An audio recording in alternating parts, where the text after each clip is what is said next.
Okay, so this is the car crash assignment, practical, focusing on fresh trauma. And here is my face chart. I'm going to be doing 2 latex cuts on my cheek that I'm going to build on my face, a pre-made cut on my forehead, a scar wax broken nose, and a scar wax fat lip, and some black eyes and bruising. So I'm going to start with the double slash on my cheek because that's going to take the longest. It's the most layers. And it's a lot of latex that has to dry.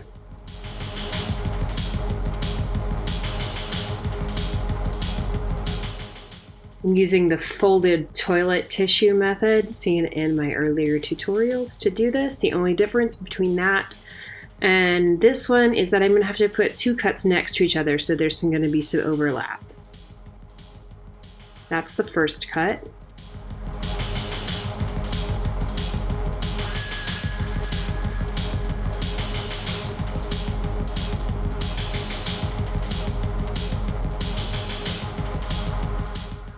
And that's the edge of the second cut.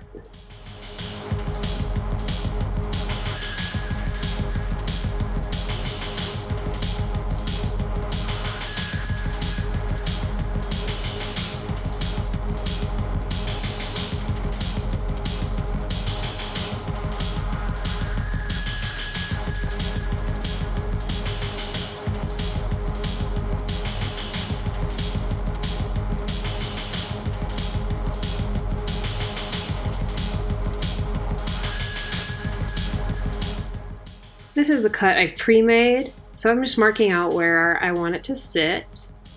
It's a little bigger than I had anticipated, but that is okay. It's one of the ones I made from the samples, so I didn't have this in mind when I made it. Laying my spirit gum down. Don't get it in your eye, brow. And while I wait for that to get tacky, I'm going to start on my broken nose. That's just a big blob of scar wax that I'm blending in.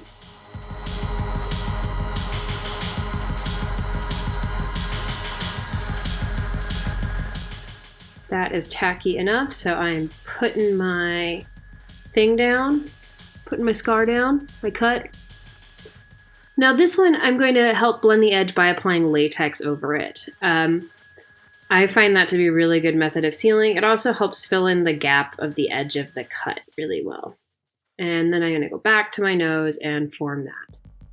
Your fingers get kind of sticky when working with scar wax, so I keep a makeup wipe by to keep them clean. You can also use mineral spirits or makeup remover lotion stuff.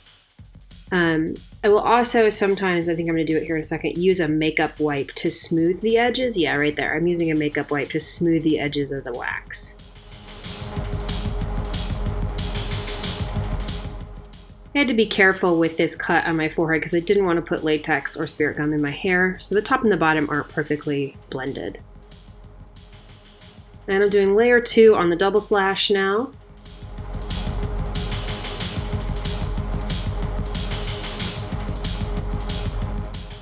You'll find when doing trauma that the prep work takes at least half the time of the makeup.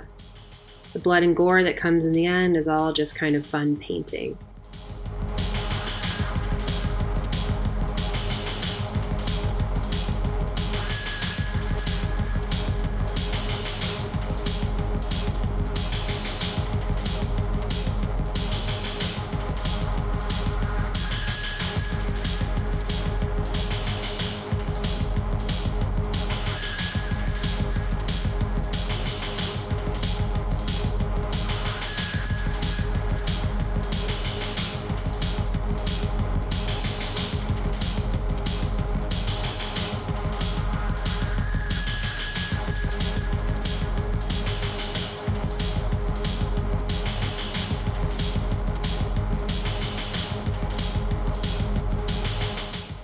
And I'm only going to do 2 layers of tissue for this cut because I don't need it to be super deep.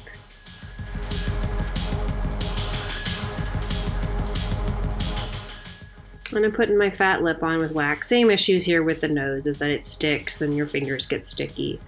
But having a way to clean that up on hand is a good way to work with that. With the lip, you kind of have to make a lip shape. You can't just stick a knob on, so I'm trying to form it to the shape of my lip, but bigger. And it could be swollen in any number of ways, depending on how it got there. So there's no right or wrong, but making it continue the lip shape helps make it believable. Now I'm powdering everything but the latex double cut, because everything else is dry, and we know we have to powder everything before we start our makeup.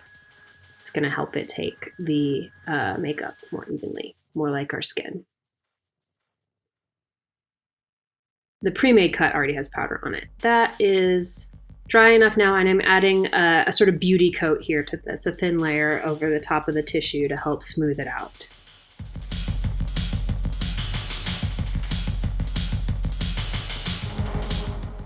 And I'm putting my foundation on here, just giving myself a nice base, not too heavy, not too light.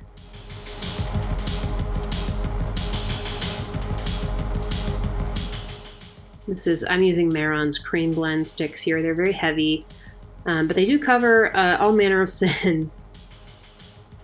And that's dry now, so we powder it.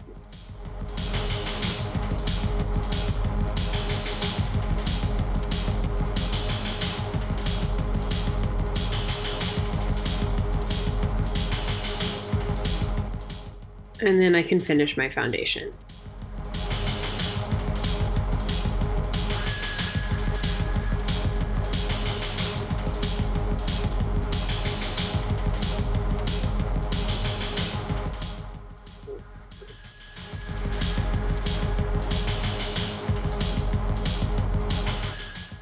Now I'm using, I'm just using still foundation here. I'm just making sure I really worked it in. Happy with my foundation. I'm gonna actually use some white to sort of highlight my cheeks. I'm not gonna do any contouring because I wanna seem kind of washed out as if I've been in shock. So I'm dabbing some white on to sort of indicate that I'm in a level of shock. And now I'm using red to show the blood and irritations under the skin around the wounds, and it kind of blends that fake skin into my real skin.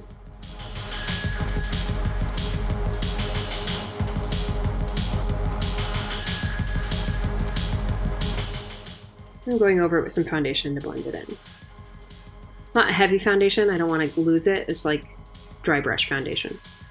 Take that dark reddy purple color, the brown color, and I'm painting inside the cut and then red in the middle of the cut. I'm going to do the same thing. I'm going to ring this one in red, the irritation around the cut.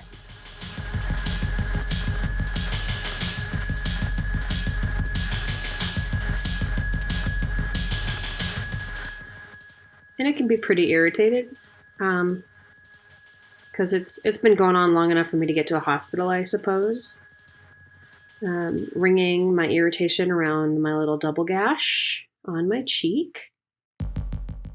And then I'm going to put the dark browny purple inside those cuts as well. Paint them the same as I do the top cut. There's really no difference in how I paint these 3 cuts.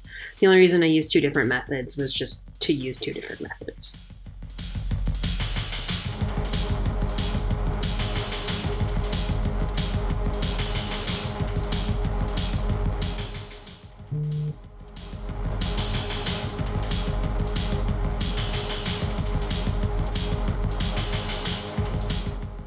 Now I'm painting some bruising around my fat lip.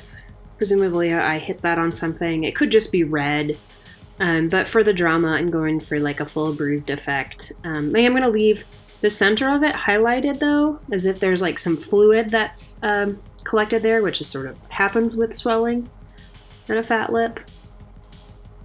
So bruising kind of around the fat lip area. And I am using my brush to put this in, and I'm not putting it evenly. It's this dab, dab, blotchy, blotchy. You can see my brush is kind of just dancing around.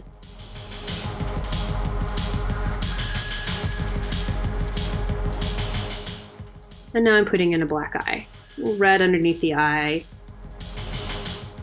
With fresher bruising, I'll start with red. There's the purpley color. Putting that in, dab it out. Darker colors layered in. Making sure to really emphasize the ring of the eye, or the ring of the eye socket.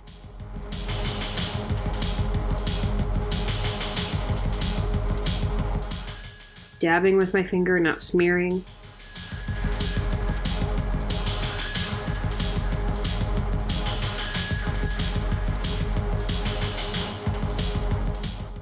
Really good coloring there. Black eyes tend to bruise pretty quickly, so you can be pretty dramatic with those. And now I'm doing some bruising around my broken nose. And that's going to really highlight it.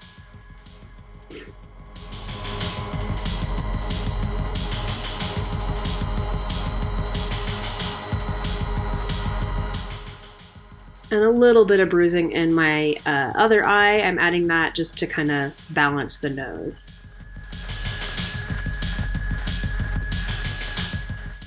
And I'm pretty happy with that, and we're going to put some blood on.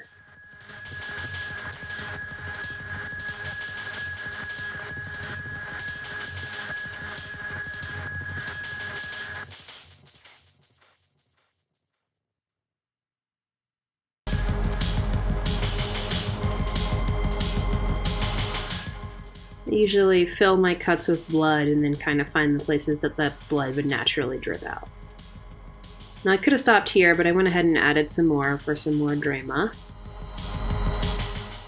And some people like to splotch some blood like around the wound to indicate that blood has been like wiped off of it. And I decided I have more blood pooling in this corner of my mouth too.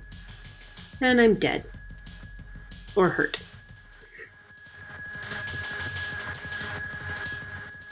You can see it's not perfectly blended, but from stage it would do the trick.